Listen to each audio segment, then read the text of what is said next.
Imagine an aircraft vanishing from the face of the Earth, only to reappear 15 years later, perfectly preserved in a place that had absolutely no business being. Well, that's exactly what we're looking at today. We're going to dive into one of the most haunting, deeply unsettling aviation mysteries of the 20th century. This isn't just your standard lost aircraft story. It's this profound, almost unbelievable testament to human endurance, tragic irony, and, honestly, the merciless scale of nature. So settle in, because we are unraveling the mystery of the Lady Be Good. To really grasp the sheer impossibility of this discovery, you've got to wrap your head around this number: 440 miles. Back in 1958, there's this British oil exploration team, right? They're doing aerial surveys deep in the Libyan interior. And through the shimmering heat distortion, they spot this glint of pinkish silver just resting on a sand plateau.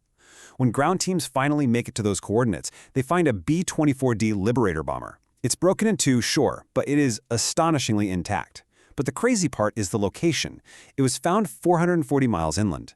We're talking deep within the lethal, completely uninhabitable Kalanchio Sand Sea. Just a massive machine sitting in an ocean of sand, where daytime temperatures hit 130 degrees.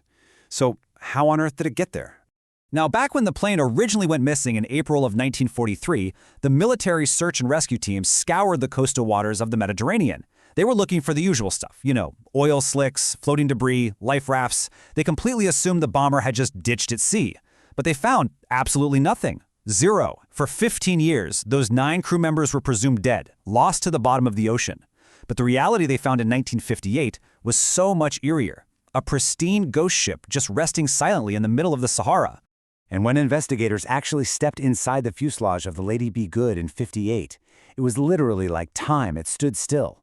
The dry, arid climate of the Sahara had acted like this perfect preservative. There wasn't a speck of rust. The machine guns, they still moved freely on their mounts, and the ammo was completely viable. Inside that claustrophobic cabin, thermoses of coffee were unbroken. The liquid had long since evaporated into this fine powder, but the thermoses were there.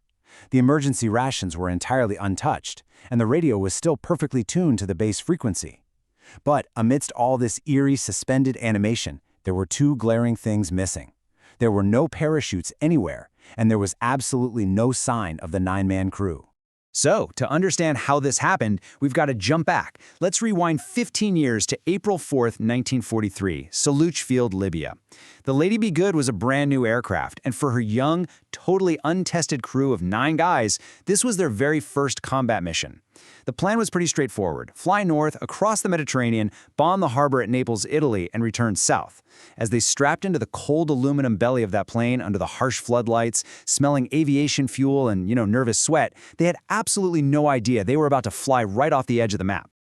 Part 1. Into the Void, the Flight of the Lady Be Good. So the actual bombing run to Naples happened, but the return flight is where history kind of fractures into a mystery. High above the Mediterranean, on their way back to base, the crew ran into severe sandstorms and this massive, completely unexpected tailwind. And a catastrophic failure of dead reckoning in the pitch black is exactly what doomed them. See, the radio direction finders at the base were pretty rudimentary back then, and communication just completely broke down. The crew was forced to rely on dead reckoning to navigate. They were flying entirely in the dark on a moonless night. Between the blinding high-altitude sandstorm and the sheer pitch blackness outside, they lost all visual reference points. They genuinely believed they were struggling against headwinds over the open ocean, just trying to reach the African coast. But that fierce tailwind had actually pushed them much faster and farther than they could have ever calculated. They'd already crossed the coast. Unseen beneath them, the Mediterranean Sea had been replaced by the endless, shifting dunes of the Libyan desert.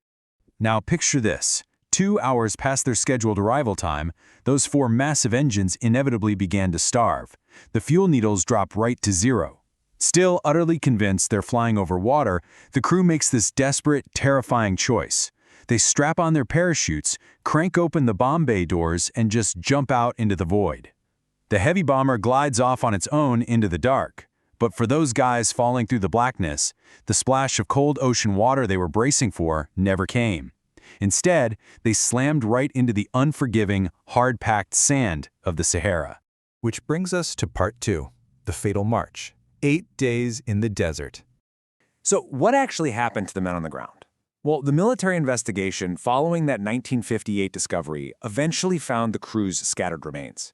And with them, they found an artifact that really serves as the emotional anchor of this whole story. It was a small, leather-bound diary belonging to the co-pilot, Robert Toner. This diary detailed the horrifying reality of what happened after they hit the sand.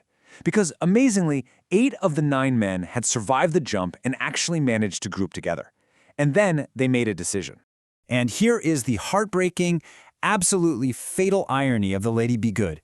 Believing they were only a few miles from the Mediterranean coast, the men decided to walk. And they walked north. They marched away from their drop zone, sharing literally just half a canteen of water among 8 guys, heading toward a mirage of the coast that was actually over 400 miles away. The tragedy is, had they walked south instead, they would have found their wrecked bomber, they would have found its functioning radio, and they would have found its totally untouched rations and water. When investigators followed their path years later, they found this agonizing trail of artifacts just left in the sand. Discarded markers made of parachute silk weighted down by stones.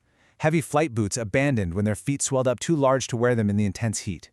And perhaps the most cruelly absurd detail of all, their Mae West ocean life jackets, gear specifically designed to save them from drowning, left resting on the bone-dry Sahara sand, pointing like arrows in the direction they were marching. Toner's diary entries chronicle this terrifying descent into dehydration. As you read, the entries grow shorter, the handwriting gets more erratic. Listen to this.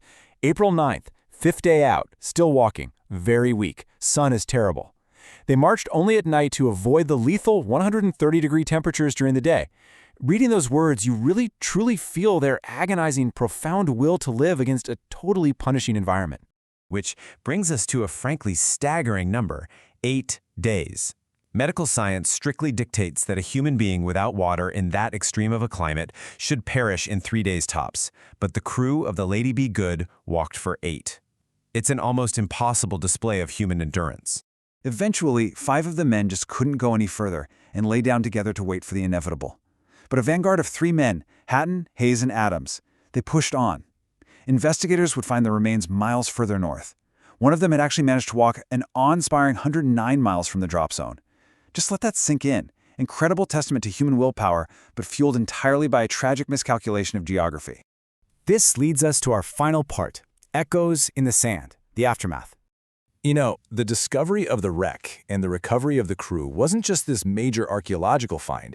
It had a profound psychological impact back home. For the families, this was a cruel, really jarring violation of time. For 15 years, wives had remarried, parents had grown old, kids had grown up, all believing their fathers had drowned quickly in the ocean. They had kind of found peace with that narrative. So to suddenly be thrust right back to 1943, to read those unsent letters, and to learn of their agonizing, prolonged 8-day march in the desert, it reopened closed wounds in the most painful way you can imagine. In a lot of ways, the reality of the desert was somehow crueler than the sea. But it's important to note that their suffering wasn't entirely in vain. The tangible legacy of the Lady Be Good tragedy is actually massive. This incident prompted a total reevaluation of desert survival protocols. It altered the design of military survival gear, completely changed international search and rescue procedures, and it cemented itself as a really profound case study in human psychology under extreme duress. Eventually, the men were brought home and laid to rest with full military honors. But the desert still keeps one final secret.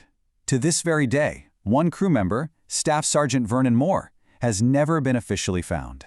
The Sahara is just so vast, its dunes are constantly in motion, burying and revealing secrets to a rhythm entirely its own. So for now, he remains a part of the desert. Robert Toner's final diary entry was dated April 12th. That's exactly 8 days after they bailed out into the dark. It reads simply, "No help yet. Very cold night." And after that, the ink just stops. The absolute silence of the desert completely takes over. And that leaves us with this final, kind of haunting thought to take away. We build these massive machines of aluminum and steel, we harness combustion, and we literally chart the stars. But the flight path of the Lady Be Good is this stark, undeniable reminder of our vulnerability. How easily can our technological threads to civilization be severed? When our machines fail and human senses are betrayed in the dark, we're really just left to face the ancient, vast indifference of the earth. It's a reality that definitely challenges our comfort, and it's a mystery that will remain woven right into the